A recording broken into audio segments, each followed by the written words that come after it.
Defectos de carácter. La lujuria. Lujuria proviene del latín luxus, que significa abundancia o exuberancia. Es el deseo sexual desordenado e incontrolable.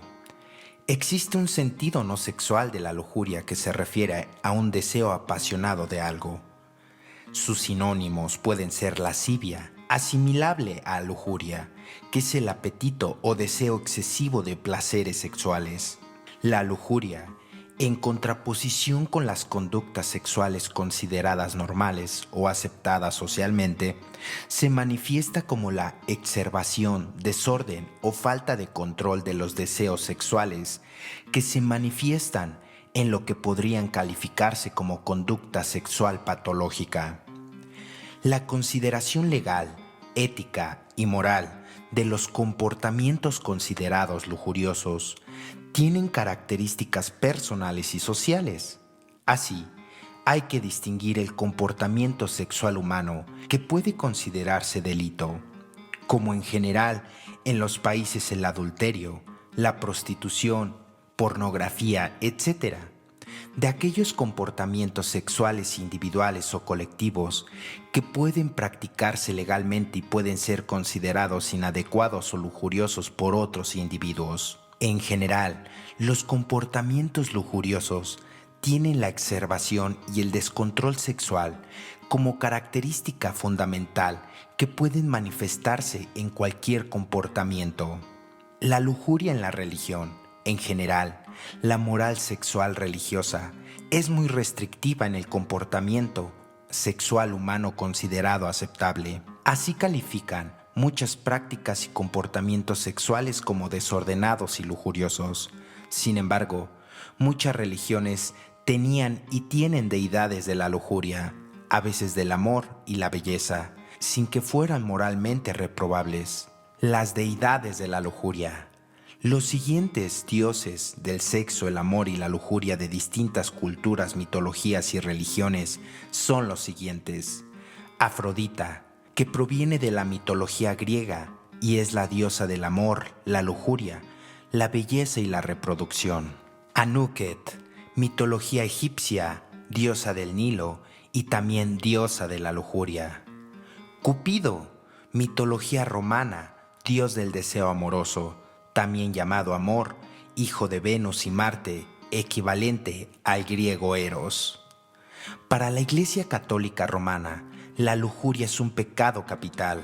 La moral sexual sostiene que al igual que el uso inadecuado del alcohol conduce al alcoholismo, el uso inadecuado del sexo provoca también una dependencia y una sobreexcitación habitual que reducen la capacidad de amar, y de manera semejante, o como el paladar puede estregarse por el exceso de sabores fuertes o picantes, el gusto sexual, estragado por lo erótico, se hace cada vez más insaciable, más ofuscado para percibir la belleza, menos capaz de sentimientos nobles y más ávido de sensaciones artificiosas que con facilidad conducen a desviaciones extrañas o aburrimientos mayúsculos. Sobrealimentar el instinto sexual lleva a un funcionamiento anárquico de la imaginación y de los deseos. Cuando una persona adquiere el hábito de dejarse arrastrar por los ojos o por sus fantasías sexuales, su mente tendrá una carga de erotismo que disparará sus instintos y le dificultará conducir a un buen puerto de capacidad de amar. La religión, además, sostiene que el deseo sexual no es malo de por sí. La lujuria, el mal uso del sexo, es una deformación de la legítima apetencia sexual humana. Igual que el cáncer de hígado es una alteración del hígado, órgano que nada tiene que ver con innoble. Confundir el deseo sexual con la lujuria sería como confundir un órgano con el tumor que lo está destruyendo. Puede decirse que la búsqueda del placer sexual, fuera de sus leyes naturales, produce una alteración en la función sexual natural del hombre. La lujuria puede incluirse en varias de las aflicciones o males causantes del dolor, al menos de la ayoidad y el apego. En la filosofía hindú las aflicciones son las causas del dolor y miseria en los humanos. Se distinguen 5: la ignorancia, es la ausencia de conocimiento y por lo tanto no es algo consistente, sino que es falta de sabiduría. La yoidad es la consecuencia de la ignorancia y es la identificación de uno mismo con sus objetos de experiencia y da lugar al sentimiento del ego individual. El apego es una consecuencia de la yoidad. Algunas experiencias son agradables y esto provoca en la mente una impresión placentera que provoca deseo de volver a repetirla. La aversión, por el contrario, si las experiencias son desagradables, la mente también se impresiona y provoca un deseo de que eso no se vuelva a producir. El deseo de aferrarse a la vida, el apego y a la aversión hacen que el individuo quiera seguir experimentando y por lo tanto viviendo. Sean todos bienvenidos a este su canal Experiencias en AA. Los invitamos a suscribirse si es que aún no lo han hecho y que también compartan estos videos con sus compañeros y compañeras de agrupación o aquellas personas que sepas que tienen el problema de la lujuria. Además, que en la caja de los comentarios nos dejes tu sugerencia de qué artículos o qué temas te gustaría que tratáramos en este tu canal. Comencemos a desglosar este tema tan interesante que es la lujuria, que es un defecto de carácter que viene en nuestro sexto y séptimo paso de recuperación. Es necesario tener el conocimiento para saber contra qué o contra quién vamos a estar peleando si es que tenemos este defecto de carácter. La revolución sexual desarrollada durante la segunda mitad del siglo XX en numerosos países del mundo occidental desafió los códigos tradicionales relacionados con la concepción de la moral sexual, el comportamiento sexual humano y las relaciones sexuales. Los comportamientos sexuales anteriormente considerados condenables, no solamente por las religiones, sino también socialmente, serán aceptados siempre que se produzcan en el consentimiento de los participantes y se cumple la edad del conocimiento sexual. Desde ese punto de vista, la lujuria deja de ser considerada un desorden sexual si no incumple ninguno de los límites anteriormente indicados. La revolución sexual supuso la igualdad entre los sexos y la generalización en el uso de métodos anticonceptivos que supuso una separación clara de reproducción y sexualidad. Muchos de los cambios revolucionarios de las normas sexuales en este periodo se han convertido con el paso de los años en normas aceptadas, legítimas y legales en el comportamiento sexual. La liberación sexual supuso la reivindicación y recuperación plena del cuerpo humano y su desnudez, de la sexualidad como parte integral de la condición humana individual y social, cuestionando el papel tradicional de la mujer y por tanto del hombre y de la institución por excelencia, el matrimonio. La revolución sexual ha propiciado la generalización de todo tipo de relaciones sexuales y la aceptación general de las relaciones sexuales prematrimoniales, el reconocimiento y normalización de la homosexualidad y otras formas de sexualidad. Asimismo, se ha producido un aumento de las parejas, de hecho, uniones sin matrimonio, el retraso en edad de contraer matrimonio, la aparición de hijos fuera del matrimonio, uniones civiles y matrimonio entre personas del mismo sexo, así como la aparición de nuevos tipos de familias. La lujuria es el apetito desordenado e ilimitado de los placeres carnales. El término suele estar asociado al deseo sexual incontrolable, aunque en realidad también permite referirse al exceso o demasía de otro tipo de situaciones. La lujuria se vincula con la lascivia, que es la imposibilidad de controlar el líbido. Las religiones suelen condenar severamente a la lujuria. Para el catolicismo, la lujuria es un pecado capital, mientras que en el hinduismo lo señala como 5 males, como anteriormente lo dijimos. La religión en general considera que el deseo sexual en sí mismo es lujurioso, más allá de su pertenencia o no al campo de la obsesión. La condena moral a la lujuria está vinculada, por ejemplo, a la prohibición de las relaciones sexuales fuera del matrimonio. La lujuria está relacionada, en otras palabras, a los pensamientos posesivos sobre otra persona. Cuando este tipo de obsesiones llega a un extremo patológico, pueden generar compulsiones sexuales, abusos y hasta violaciones. Un principio teológico afirma que la fuente de amor siempre es Dios. El amar a Dios se puede amar a todos los seres humanos. Cuando no hay amor a Dios, en cambio, no hay amor al resto de las personas. La lujuria aparece cuando se intenta poseer a la otra persona fuera de Dios. Se trata, por lo tanto, de una deshumanización del ser amado. La respuesta religiosa contra la lujuria es el amor a Dios y el reconocimiento del otro ser como objeto de la creación divina. El amor al prójimo, por lo tanto, siempre es amor a ese Dios o poder superior como cada quien lo concibe. Este es un ego muy extendido y arraigado en la humanidad que causa mucho dolor. La lujuria entrega al ser humano a la ilusión y al engaño. Cuando éste cree que se entrega al placer, se entrega en verdad al sufrimiento y a la fatiga. Quiere experimentar las dulzuras y no hace otra cosa que beber una copa que lleva el veneno y el hastío de la muerte. Por complacer los deseos del cuerpo, transgrede las leyes de la vida, y lo que consigue es alejarse de la espiritualidad, perder las fuerzas, la salud y muchas veces el propio cuerpo físico. Alimentar el defecto de la lujuria debilita enormemente a quien lo porta. Quien se da el placer sexual termina como un árbol enfermo, que tiene en su interior gusanos que lo están devorando por dentro. Este árbol conserva la vida de la corteza, pero la corrupción lo pudre por dentro. Subsiste en pie sobre la tierra cuyo alimento ya no absorbe, y el menor empuje del viento bastará para tirarlo al suelo. Muchas enfermedades graves surgen desde la debilidad que provoca la lujuria, y por su misma causa son difíciles de curar o adquiere complicaciones peligrosas. Las primeras víctimas de las epidemias y los que menos resisten a la acción de los gérmenes y de los virus suelen ser las naturalezas a las que el defecto de la lujuria arruina dejándolos sin energías. La persona se alimenta y padece el defecto de la lujuria, apegado a placeres groseros. Desearía permanecer siempre en esta vida con su insensatez, mina de salud.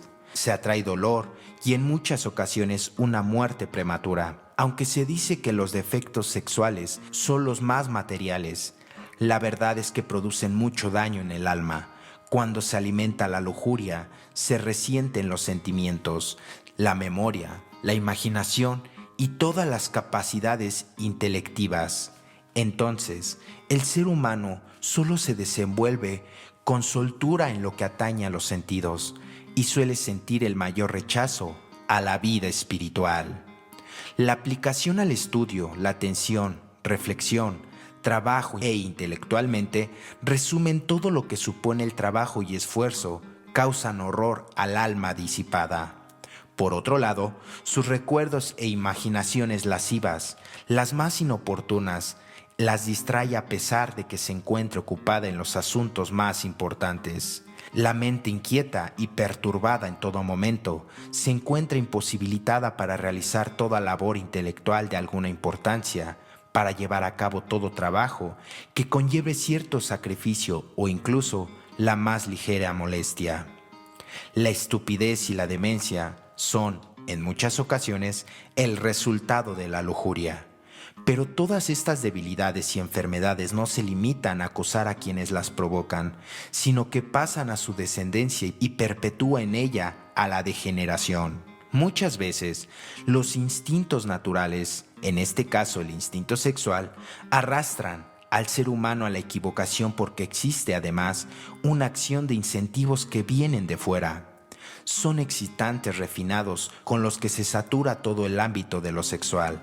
Estos incitan a la curiosidad morbosa y ocasionan una sobreexcitación del deseo y de los defectos. Esa fascinación atosigante es el resultado de una acción concertada entre la locura de atrapar placeres, el afán de lucro de los intermediarios entre la pasión y su objeto. Cuando este vicio llega a obsesionar a una persona, no le permite pensar otra cosa, ni ocuparse en otro asunto, ni valer para más que satisfacerse. Todo se reduce y se valora entonces en la medida en que satisface el apetito sexual.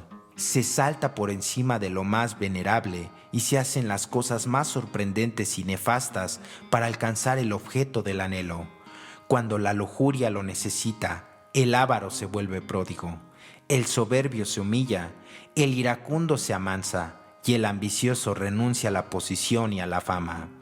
Por ella también se rompen los vínculos más nobles, pues este tipo de persona no respeta ni matrimonio ni amistad, ni reputación ni honor, y pasará por alto y atropellará a todos sin respeto a las leyes de la vida.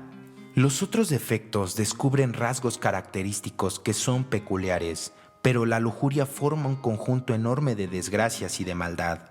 Suele ir acompañada del furor de la soberbia, de la terquedad de la ambición, de los rencores del envidioso y de la ansiedad de la avaricia. El aguijón de los celos, del temor y de los grandes sufrimientos se clavan con más fuerza en el alma del lujurioso que antes se clavará el aguijón del deseo, y que al principio ansiaba como placer pronto se le convierte en una tortura, donde los más grandes sufrimientos suelen ir acompañados de los mejores crímenes.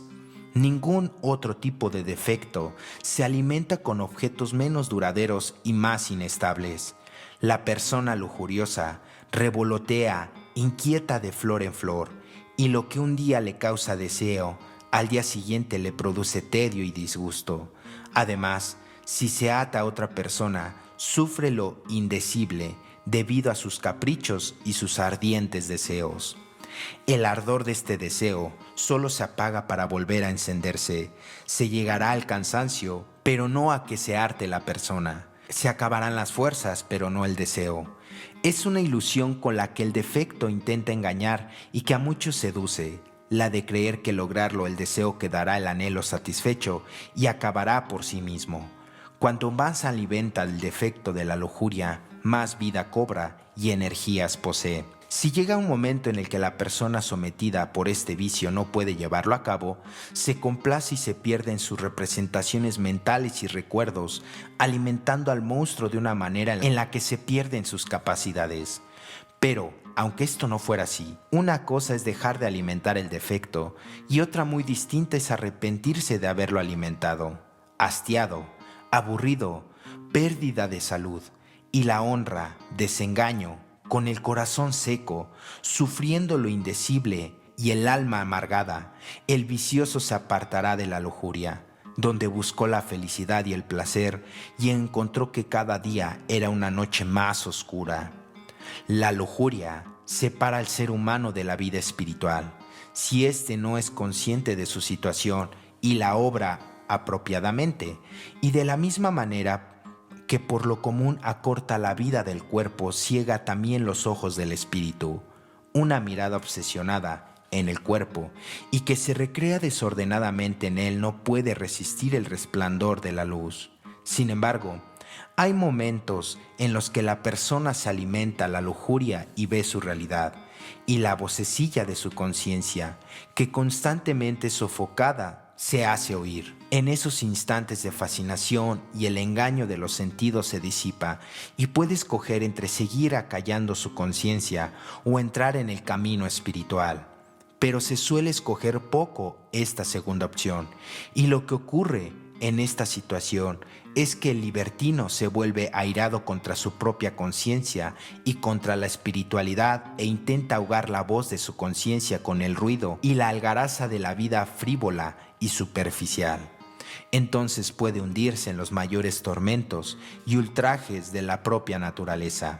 Una manera de comprender el deseo sexual es prestar atención y ver no el conjunto de la persona que se desea, sino cada una de sus partes. Si una persona desea fuertemente a otra, en vez de ver de fijarse y recordar toda la hermosa forma de esa persona, debe de recordar que ese ser humano está formado de muchas pequeñas partes, en vez de quedar extasiados con la figura externa, la forma y el color, que solo son la envoltura física. Así que, en vez de ver el hermoso conjunto, tal vez se le podría mirar los dientes, las uñas, los pies, los senos o sus glúteos. La codiciada hermosura del cuerpo es el vestido con el que éste se recubre. Es sorprendentemente su composición, pues en él, desde la planta de los pies hasta la coronilla, todo está rodeado de piel y lleno de diferentes órganos. Parece sencillo, pero en general resulta difícil dejar de ver el todo y reparar en las partes que componen su cuerpo físico, porque normalmente nadie se enamora de una dentadura ni se apasiona por la uña de un pie. Cuando, por ejemplo, se desea un coche nuevo maravilloso y muy caro, si se ve solo la silueta externa, la forma y el color, quizás uno se sienta tentado a comprarlo y endeudarse los próximos 10 años. Pero si uno se da cuenta de las partes que componen todas las cosas, de que ese coche está compuesto de volante, acelerador, filtro de aire, motor, que tiene muchos tornillos y tuercas, quizás no se sienta tentado de un modo tan apasionado ni por el coche, que solo funciona porque sus piezas funcionan, ni por la persona que solo funciona porque sus partes funcionan. Para quien tiene muchos problemas con deseos apasionados, la mejor ayuda es ver con claridad el objeto de su deseo. Todos los seres humanos estamos hechos de estas partes, nadie es diferente. Si apartamos la piel, encontramos lo mismo en todos. La palabra lujuria evoca inmediatamente imágenes de cuerpos desnudos, deseos lascivos y orgías desenfrenadas.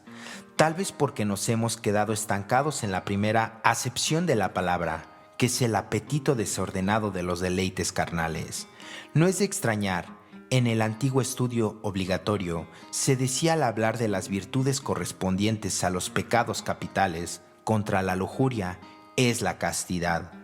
Todos ellos son adjetivos que corresponden al defecto, que, junto con los 7 defectos, se hallan dentro de los caracteres más dominados por el impulso y el instinto que por sentimiento solamente. Lo que distingue al lujurioso es su enorme apetito sexual. El exceso de lujurioso es esencialmente un exceso de intensidad existencial, una huida del aburrimiento, de las medidas tintas, de la mediocridad y sobre todo de la ternura y del amor, que es lo que más necesita, pero lo que, al mismo tiempo, más vulnerable le hace. Y así como cada carácter tiene su tabú, el de la lujuria sería la vulnerabilidad y la debilidad. Eso es lo que más temen, y su escudo y protección ante ese miedo sería su actitud permanente de dominación y de poder. Así pues, esta pasión de intensidad no se manifiesta exclusivamente como una lucha por el estímulo sexual, aunque también, sino principalmente por la continua persecución de estímulos vitales de toda clase, grandes proyectos, luchas encarnizadoras, reacciones desmedidas, altas velocidades, música a todo volumen, desprecio del peligro y hasta del propio cuerpo, rozar la muerte, propia o ajena, lo que sea, con tal de estimularse y evitar la auténtica interiorización, compensando con ello una falta de vitalidad de fondo, que es difícil de apreciar en medio de tanto vendaval. El defecto de la lujuria suele tener como fondo un niño o una niña que crecieron en una familia disfuncional o rígida, disciplinada militarmente, vivieron la violencia de algún miembro de la familia, normalmente un padre brutal, insensible o exigente y frío, o respiraron la atmósfera de barrios marginales. El pozo que queda siendo adulto es el de haber sido profunda e injustamente heridos y un sentimiento de sorda venganza contra el mundo. Si el mundo es cruel, en él solo pueden sobrevivir los fuertes. Es la ley de la selva. Prefiero comer que ser comido. Hacer sufrir que me hagan sufrir. De aquí que el extremo patológico de este carácter sería el correspondiente al fálico narcisista, al sádico o al antisocial. La rebeldía de los lujuriosos no es racional, no procede en general de una ignorancia de las leyes o de la moral, ni de un análisis de su injusticia o de su imperfección. No, es en absolutamente visceral. Existe una especie de anestesia moral que les hace inmunes a la culpa. En todo caso, su culpa la tienen los demás. En proyectar la culpa son especialistas los lujuriosos. El que se arriesgue bajo su implacable pisada se tiene bien merecido el morir aplastado por cruzarse en su camino. Los hombres de este tipo son más bien el estilo oso, fuertes, poderosos, lentos, determinados, viven el instante de su necesidad o de su vergüenza, después se limpian el hocico y se echan a dormir. Las mujeres avanzan pesadamente desplazando el defecto a lugares inimaginables. No les gusta la terapia y es difícil codearse con ellos en un curso de formación, pues suelen las mujeres considerarse puras y castas y autosuficientes. Entre los personajes históricos destacan Stalin, del que Lenin llegó a escribir que primera, demasiado brutal y grosero para ser líder del Partido Comunista.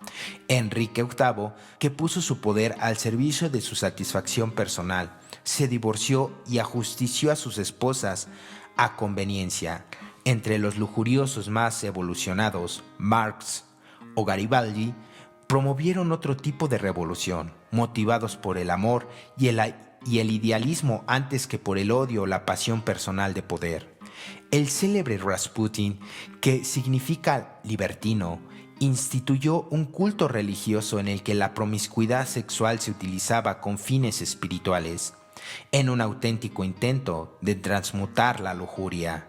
Esta confrontación con las verdades establecidas de cada época también fue característica de Fritz Perls, creador de la terapia Gestalt, al concentrarse en el aquí y ahora, de intensidad dejando al mismo tiempo una huella perdurable en la cultura y la filosofía de la vida realmente terapéutica de la lujuria. Como ocurre con el resto de los defectos, también en las personas dominadas por esta pasión de la lujuria existen diferencias de rasgos entre los sexuales, los sociales y los conservadores. Los primeros se caracterizan por ser más provocadores y desafiantes. Consideran que las personas que se dicen buenas son simples hipócritas.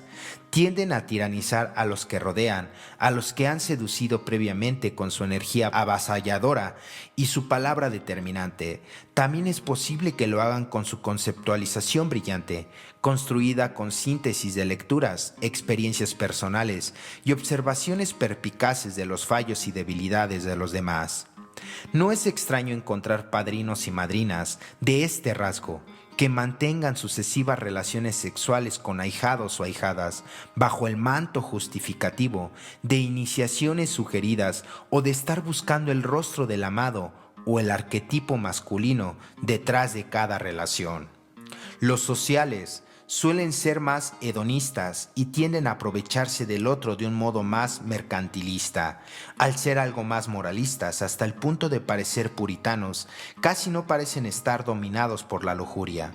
Es posible incluso que les guste el nido familiar. En todo caso, la amistad y los lazos de complicidad como uno de los valores principales de la vida hace que se parezca a algunos normales, pero su lealtad puede llevarles a arriesgar sus vidas y esto les diferencia de las personas dominadas por el miedo. Los conservadores serían los más insensibles, pues su voluntad es la ley. Como dice la canción, con dinero o sin dinero, hago siempre lo que quiero y mi palabra es la ley. Y al final sigo siendo el rey. Sus mecanismos de supervivencia y de conservación de su espacio personal les llevaría a pasar por alto las necesidades ajenas y en casos extremos a la eliminación física de los obstáculos, como en el caso del ya mencionado Enrique VIII de Inglaterra. Características comunes de los tres rasgos serían la arrogancia, el autoritarismo, la dificultad de recibir y una cierta actitud de venganza inmediata que no de rencor y resentimiento retenidos. Cuando los lujuriosos dejan aflorar su vulnerabilidad, conectan con su miedo básico, que les hagan daño o que los dominen. Cuando se liberan a continuación de este miedo, se disuelve la autoconfianza y la prepotencia y aparece la verdadera fuerza esencial. Esto permite que abracen una causa más grande y los convierte en seres estoicos. Un lujurioso evolucionado nos recuerda la sencilla alegría de existir, la exquisita satisfacción de estar vivos y sobre todo en el plano primordial instintivo. Cuando abandona su voluntariedad, descubre la voluntad divina, de donde procede su verdadera fuerza. Entonces, cuando aparece la inocencia, como simple encarnación, desencadena la verdad. Todas las personas tienen su lógica para justificar su existencia. El defecto de la lujuria es el más terrible Es el más terrible de todos. También tiene su lógica. Podría presentarse ante el mejor de los tribunales y los textos de psicología en la mano para autodefenderse. Posee muchos argumentos. Podría decir que su lujuria es una función natural del ser humano, que todo lo que existe debe de desenvolverse sexualmente. Podría decir que él no tenía lujuria, que lo que hacía era que estaba desarrollando dentro de él una función erótica, y que Eros es natural, que existía en nosotros, y un sinfín de miles de justificaciones que tienen los lujuriosos y lujuriosas. Muchos hombres y mujeres se emocionan y fascinan ante las personas del sexo opuesto, porque aman la belleza. Su propio subconsciente les traiciona y la lujuria se disfraza en el sentido estético. El sexto paso de recuperación lo menciona. ¿Cuántos hombres y mujeres hay que hablan de amor y dentro de un rincón oscuro de su mente ocultan la lujuria? Existen hombres que se esfuerzan por conseguir la virtud de la castidad, pero cuando ven en la calle una bonita muchacha, le echan algunos piropos y si la muchacha es amiga, no pueden menos que decirle bellas palabras, admirarla, alabarle sus bellas cualidades, etc. El trasfondo de toda esa coquetería se encuentra en los resortes secretos de la lujuria subconsciente, tenebrosa y sumergida. Solo comprendiendo todos los procesos de la lujuria en todos los departamentos subconscientes o niveles de la mente, nace en nosotros la virtud de la castidad. La virtud del defecto resulta siempre haciendo lo contrario durante la meditación. Él goza fornicando cuando tratamos de comprender la lujuria. La lujuria es el origen del yo pecador, es el pecado original. El pecado original es el ego. Cuando a través de la meditación comprendemos sin esfuerzo alguno que todos los juegos de la lujuria, ésta se aniquila y nace en su lugar la inmaculada flor de la castidad. Los alcohólicos, adictos, enfermos emocionales o neuróticos deben aprender a diferenciar entre lo que son los sueños y las visiones. Soñar es una cosa y tener visiones es otra. Ningún enfermo verdaderamente despierto puede soñar. Solo aquellos que tienen la conciencia dormida viven soñando. El peor tipo de soñador es el soñador sexual. Aquellos que viven soñando en pasiones carnales gastan torpemente la energía creadora de la satisfacción de sus fantásticos placeres. Por lo común, esas gentes no progresan en sus negocios, fracasan en todo sentido y caen en la miseria. Tenemos que comprender que cuando contemplamos una imagen pornográfica, esta hiere los sentidos y pasa luego a la mente. El yo psicológico interviene robándose la imagen erótica para reproducirla en el plano mental. En el mundo de la mente, esa imagen se transforma en una forma viviente en la mente. Durante el sueño, fornica el enfermo con la imagen que se quedó. Lo mismo puede suceder cuando acudimos al cine a ver una película de tipo obsceno o bien de televisión. Las figuras eróticas que vemos en pantalla originan efigies mentales y sueños eróticos. Pues la lujuria tiene muchas distorsiones y facetas. Aquí hay algunas. El lascivo, ansias sexuales reprimidas, deseos insatisfechos permanentes que crean representaciones. Se mira al sexo en forma morbosa y obsesiva. Número 2. El morboso se expresa a través del verbo, de la palabra, piropos soeces. El sádico es aquel que siente placer al golpear a su pareja antes o dentro de la relación íntima. Masoquista es aquel que quiere ser golpeado para realizar una unión sexual. El fetichismo, excitación sexual al ver una prenda íntima del sexo opuesto, termina en muchas ocasiones en la masturbación. La gerontofilia, atracción sexual hacia los ancianos o ancianas. Onanismo, autosatisfacción del apetito sexual por excitación artificial de los órganos creadores. Pornoscopía, llegar a la excitación a través del material pornográfico. El incesto, atracción sexual por familiares. El mal de Edipo, atracción sexual por la madre o por el padre. El estrupo, que son las violaciones. La pedofilia, atracción sexual hacia los niños. La necrofilia, atracción sexual hacia los muertos, hacia los cadáveres. La zoofilia, atracción sexual hacia los animales. El exhibicionista, una forma provocativa de vestir. Por el defecto de la lujuria se llenan los panteones y las cárceles, y es el fundamento de muchas enfermedades en esta o en futuras existencias como el cáncer, sida, entre otras enfermedades más. La lujuria es abominable. Fuera de nosotros el monstruo de la lujuria. Si nosotros aniquiláramos a los demonios de la lujuria, las escenas de prostíbulo y de la morbosidad finalizarían. Ha llegado la hora en que nosotros dejemos para siempre de profanar el sexo. Un hombre real o una mujer real nunca profanaría el sexo.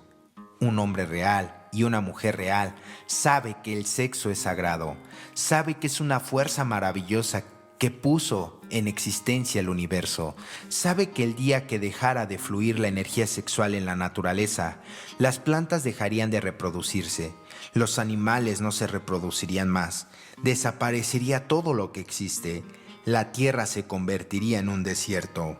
Entonces, ¿por qué hemos de ver en el sexo la morbosidad? ¿Por qué hemos de esculpir en el santuario sagrado del amor? ¿Por qué hemos de mirar con lujuria lo que es de origen divino? Este ha sido el artículo de la lujuria. Si es que te gustó, te invitamos a que nos regales un like y compartas estos videos con tus compañeros y compañeras. Además, déjanos en la parte de los comentarios qué te pareció este video.